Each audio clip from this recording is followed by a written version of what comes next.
from FanDuel. You guys know I love sports. I love them so much. I never want them to stop, but as we hit the dog days of summer, we get fewer and fewer games, and the sports just aren't sportsing like I want them to.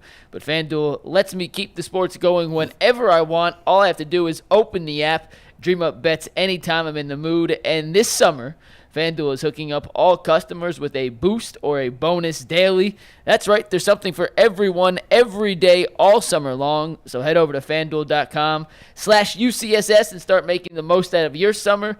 FanDuel, the official sports betting partner of Major League Baseball and the ultimate Cleveland sports show.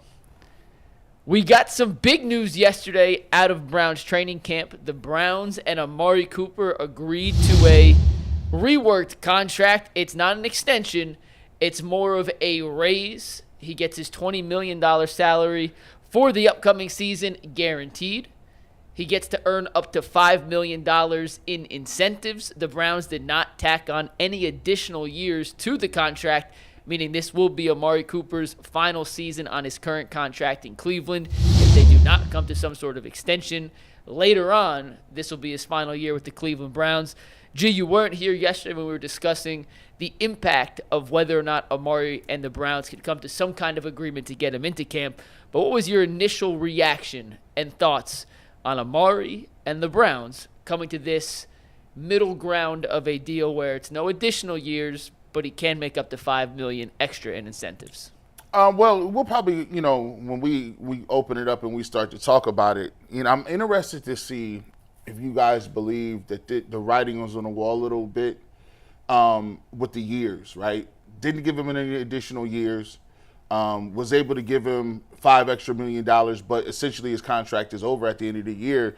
Does that mean we could kind of read into the fact that, there's a pretty good chance that Amari Cooper won't be on the roster next year? I thought they would give him some more years. But that's another conversation we can have. But the original thought process was it was a little bit of relief. I really felt like, okay, we're all here now. We're all ready to go. It's just like going on vacation and you just waiting for somebody to hit you back and say, hey, man, I got to see if I can get off work first. Mm-hmm. And then finally Amari Cooper, got his PTO, it got approved. Now he's on board. So now it was relief because I just didn't want any lingering stuff.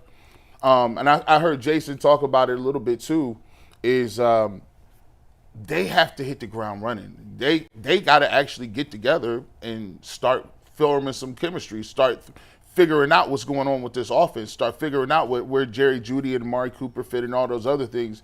And now, to me, everybody is here. No one is hurt. Deshaun has been practicing. Amari Cooper is now in the fold. Now they can finally start to work on, getting everybody to going. And Jason, you going to the Greenbrier, your thoughts on Amari Cooper being there day one, and is that a real big, I guess, a win for the Browns? Yeah, I give Amari Cooper a lot of credit for this because he swallowed some pride and went back. Amari Cooper was not holding out for a guarantee on this year and $5 million incentives. That's not what his end game was, obviously. Mm-hmm. And the Browns never blinked. Like, the Browns never caved. And Amari, they gave him just enough so that Amari could save face, come back and say, hey, I got something. It'd be really, like, the Browns, I'm sure didn't want to embarrass him and make him come back on the exact same deal. Yeah. He's a veteran. He's a respected veteran. Everyone in the locker room loves him. But he could have made this ugly, and he could have held out until he got what he wanted. And he could have to drag this into the season. Imagine going into week 1 against Dallas without Amari Cooper on the roster. He could have done that. And he didn't do any of that. He put all that aside and said, you know what? It's a new offense. It's a new system. Any sort of shot I have at getting another big payday is predicated on me being in there and learning this offense and being a contributor to this team. So Amari Cooper swallowed some pride on this deal, I think. And the Browns, my guess is the incentives are fairly manageable to hit. Mm-hmm.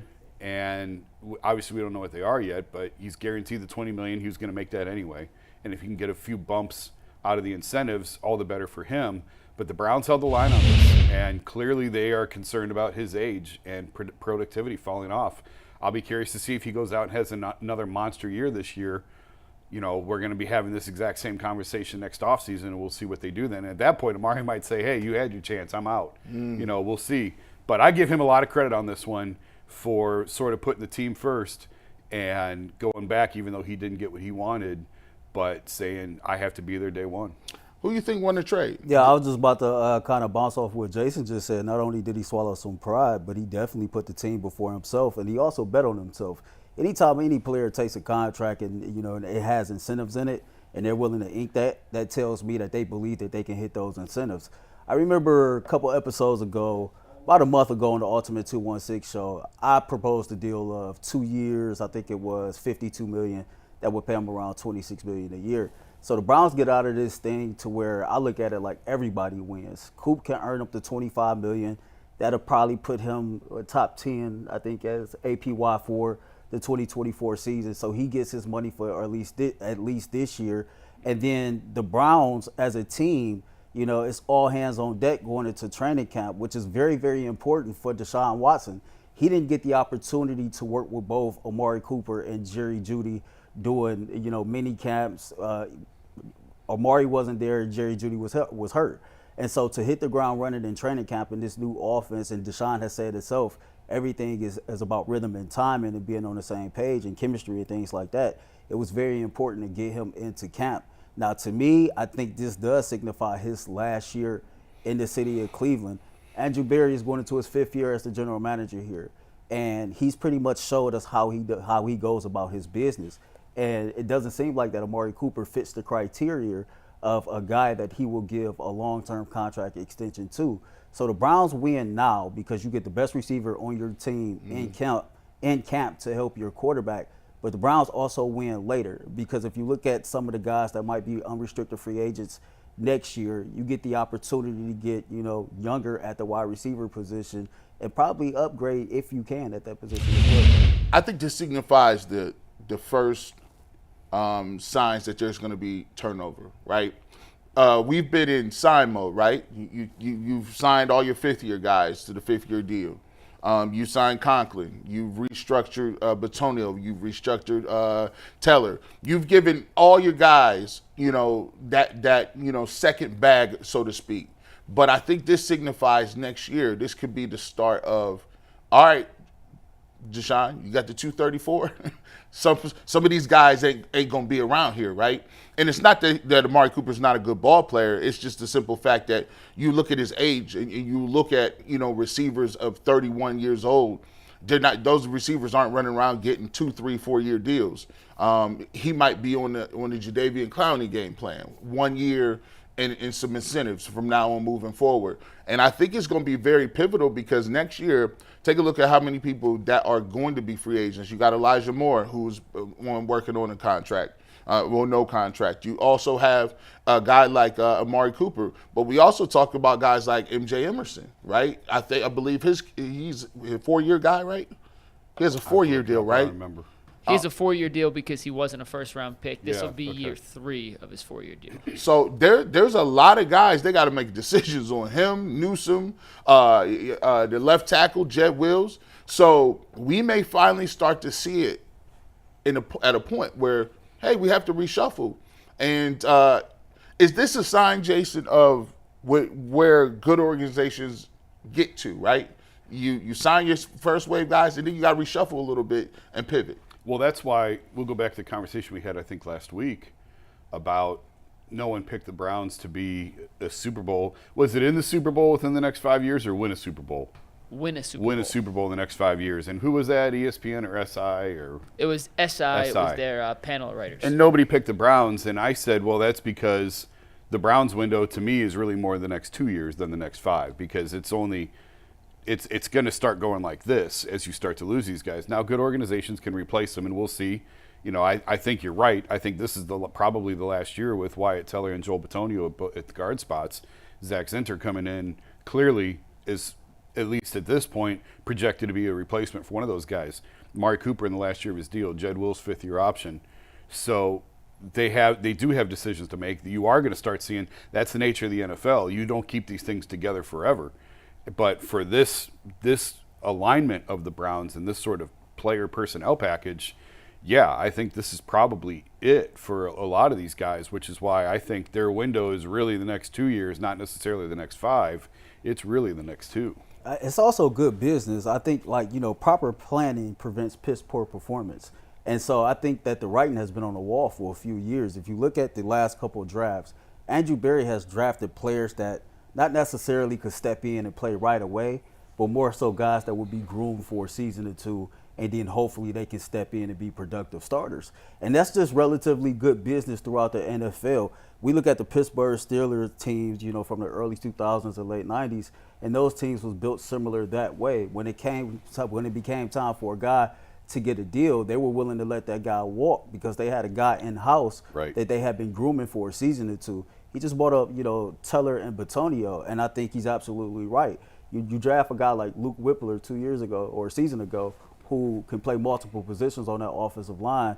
We both know that, Jason, if Zenter was not hurt, he would have been a first-round pick, maybe a second-round pick, early second-round pick, and the Browns probably wouldn't have got their hands on him.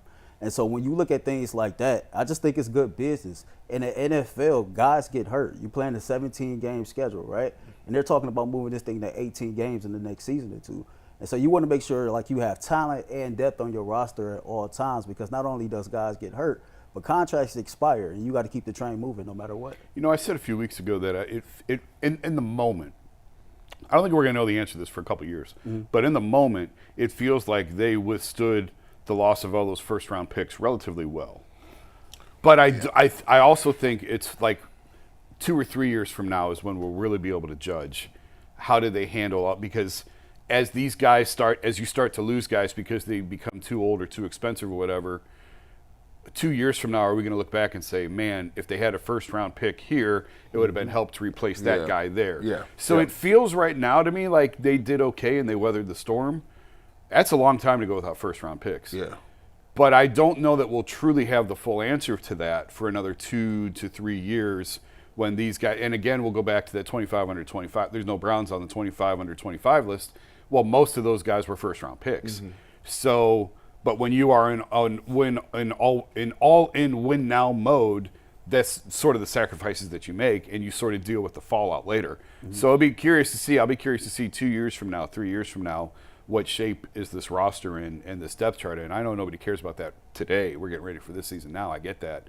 But I'm just saying, as you look forward, where's the fallout? What's the opportunity cost of losing those first-round picks? Yeah, you take a look at Jerry Jeudy, and I think Jerry Jeudy, Earl, is the largest benefactor, right, from Amari Cooper coming back. Because you look at it, Amari Cooper's going to come in. He's going to get all the attention. He's going to run. He's going to be your number one receiver.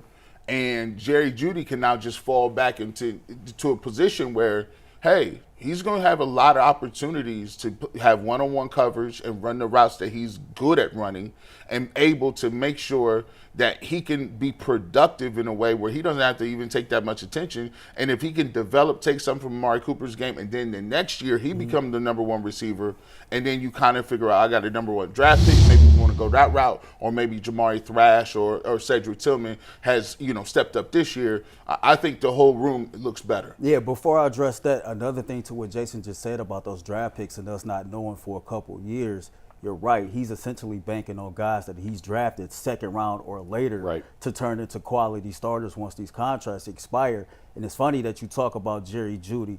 We pretty much are assuming that this is Amari Cooper's last year. And so, if was a fifth, right, and if everything falls into place, we'd be all drunk. Then Jerry Jeudy has a productive season this year, and you can immediately move him into the number one wide receiver spot. Jason, you can find this out once you get to the Greenbrier. But it'd be interesting to see, where Cedric Tillman, how many reps he gets as an outside wide receiver. Because, again, this is another guy that is being groomed to possibly take over as a starter down the road. I think he tried this experiment with Donovan Peoples-Jones, per se, and it didn't work out. So here it is. He's trying again with Cedric Tillman. As far as Jerry Jeudy goes, Jerry Jeudy hasn't lived up to that first-round status.